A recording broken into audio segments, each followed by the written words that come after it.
दोस्तों नमस्कार।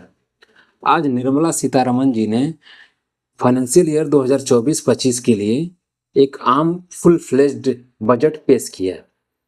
यह बजट नौकरी पेशाओं के लिए कुछ खास नहीं है, बिजनेस के लिए कुछ खास नहीं है और स्टॉक मार्केट वालों के लिए भी कुछ खास नहीं है। स्टॉक मार्केट की तो बात ही क्या करें। Short term capital gain tax वो बढ़ गया, long term capital gain tax वो बढ़ गया और सिक्योरिटी ट्रांजैक्शन टैक्स वो भी बढ़ गया। अरे आपको जब चाबुक चलाना ही था तो आप एफएनओ ट्रेडर पर चलाते, जो सट्टा करते हैं। आपने तो उनको सिर्फ शॉर्ट सिक्योरिटी ट्रांजैक्शन टैक्स बस बढ़ाया है, तो उनको तो आप इनसे दूना भी कर देते फिर भी उन पर कोई फर्क नहीं पड़ता है, क्योंकि वो तो एक आदत है। जो long term capital gain tax आपने बढ़ाया है, इसको बढ़ाने की क्या जरूरत थी। आप ही के कार्यकाल में long term capital gain tax introduce हुआ, आप इसको बढ़ाते जा रहे हैं। Long term capital gain tax आपको एबोलिश कर देना चाहिए था।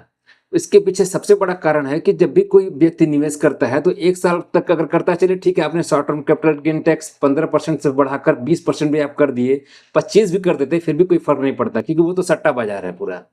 लेकिन जो आदमी सोच के निवेश करता है कि उसको अब उस स्टॉक में 10 साल, 15 साल, 20 साल या लॉन्ग टर्म के लिए अगर निवेशित रहना है और उस पर बड़ा जब कॉर्पस वो बनेगा, तो फिर उसके लिए 12.5% का टैक्स बहुत बड़ा अमाउंट होगा। वो ओल्ड इनकम टैक्स स्लैब वालों के लिए तो आपने कोई छूट दिया ही नहीं।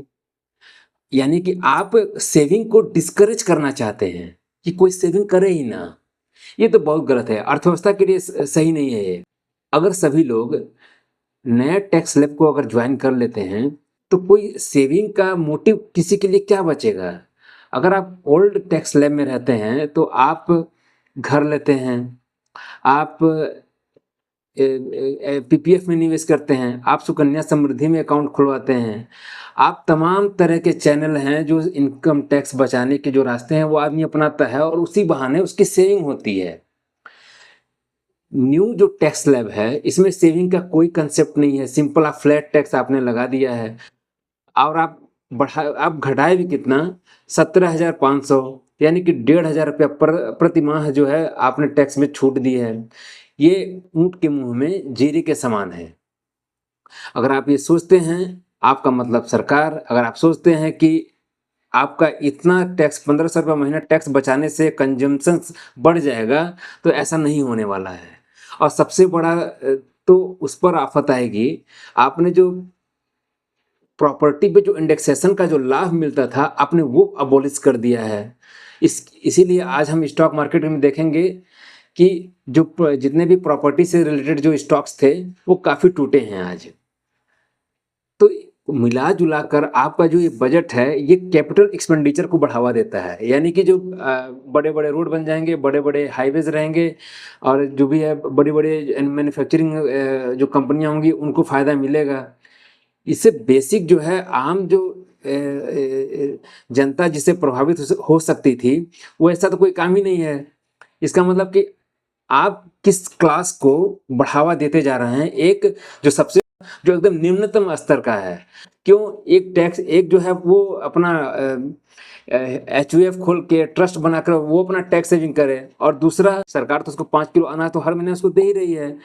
तो सबसे ज्यादा आफत तो मिडिल क्लास वालों पर आ रही है।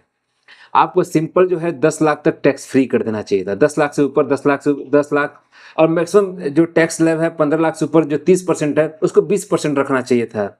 पुराने में अगर एटीसी की लिमिट भी बढ़ानी चाहिए थी तो लोगों की सेविंग कैपेसिटी बढ़ती, लोग सेविंग करते। लोग कुछ ऐसे इन्फ्लेशन होते हैं जो दिखते नहीं हैं, जैसे स्कूल फीस, बच्चों के जो स्कूल फीस होते हैं वो कब जो है 5,000 से 6,000 होंगे, 7,000 होंगे, ये हर साल बढ़ते जाते हैं। ये तो कहीं काउंट होता ही नहीं है, इसका ये इन्फ्लेशन का मार तो आदमी कहीं नहीं छिपा पाता है। तो जब 80C में जब आप लिमिट बढ़ाते तो ये जो स्कूल के जो बड़े फीस हैं इसके भी रिसिप्ट लोग लगाकर अपना 80C की क्लेम, 80C में छूट की क्लेम। तो बजट ओवरऑल सेटिस्फैक्ट्री नहीं है और मैं जो है इस बजट को 10 में से 4 नंबर दूंगा। आपको यह बजट कैसा लगा और आप इस बजट को 10 में से कितना नंबर देंगे, कमेंट बॉक्स में कमेंट करके बताइएगा। ओवरऑल ये बजट बिहार और आंध्र प्रदेश के लिए बना था, क्योंकि भाई ये लोग नाराज फुफ्फा लोग हैं, कब नाराज हो जाएंगे और पता नहीं। अभी इतना मिलने के बावजूद वो लोग खुश हैं कि नहीं हैं, या ये लोग अभी भी नाराज ही हैं, ये तो देखने वाली बात होगी।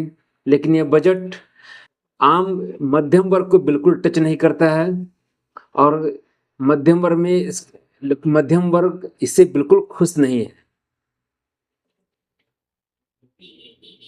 बजट में कंजम्पशंस बढ़ाने के लिए लोगों के हाथ में पैसे होने चाहिए। तो जब आप टैक्स में छूट देते तो लोग कंजम्पशन करते तो देश की अर्थव्यवस्था चलती। आप अपने इस बजट को, अब एक बजट को देख के लग रहा है कि ये डरा हुआ बजट है। कारण क्या है कि आपने तो अपने जो ये इंटर्नशिप वाला जो कंसेप्ट है, ये आपने कांग्रेस के मैनिफेस्टो से चुराया है। आम लोगों को आपने फायदा दिया नहीं है। आपने ऊपर जो बिजनेस क्लास के जो लोग हैं, जो कॉर्पोरेट टैक्सेस हैं, उसमें आपने छूट दे रखा है। और आप जो भी बड़ा बड़ा जो प्रोजेक्ट आप लगा रहे हैं, जो बड़ा बड़ा जो आपने अनाउंसमेंट किया है, छूट की, सब्सिडी की, तो वो तो आम आदमी की रीच से बाहर है। दरअसल इस बजट में आम लोगों की बातें सुननी चाहिए थी। मेरे लिहाज से ये बजट अच्छा नहीं है। हो सकता है कि बहुतों को ये बजट अच्छा लगे। धन्यवाद।